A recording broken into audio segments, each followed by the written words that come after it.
Yes, ibihe byiza nanone aho mudukurikiraniye, aho muherereye hose mukomeze mugubwe neza cyane. Uyu munsi turi mu karere ka Rubavu, mu ntara y'Iburengerazuba, ahitwa ku Majengo, haruguru gato ya Jolibwa.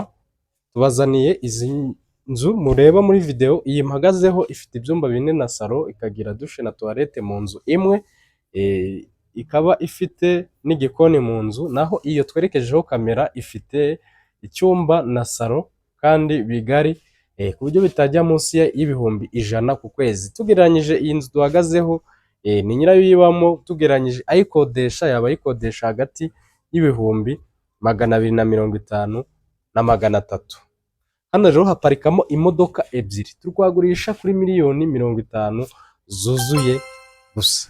Ikindi hafite igikoni cyo hanze murakireba, hamwe hateretse amajerekani, kandi hano hantu ni muri avene nziza. Kandi ikindi noneho kirenze opportunity y'aha hantu, hakora ku mihanda ibiri, murumva ko ari ibintu byiza cyane.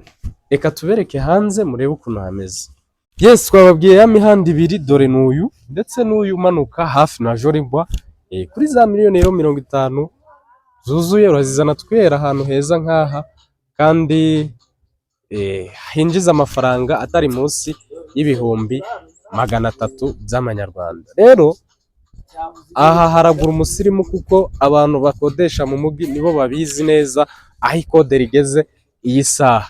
Izi nzu zose zubatswe mu buryo bwa annexe, ariko zikoze neza imbere. Nka ya yindi twahereyeho, mu imbere hose ni amakaro, ikaba ifite na rangete hejuru hose. Muduhamagare kuri 078 387 noneho opportunity yaba iri hano hantu. Hano ushatse wakwagura ubu buso bwose ukabwubaka, mu gihe ufite ubushobozi bwo gukurura ibyumba, iyi nzu nayo ikaguka. Murumva ni opportunity yindi iri hano hantu. Ni GC nk'ibisanzwe, mwaduhamagara kuri 078 387 555.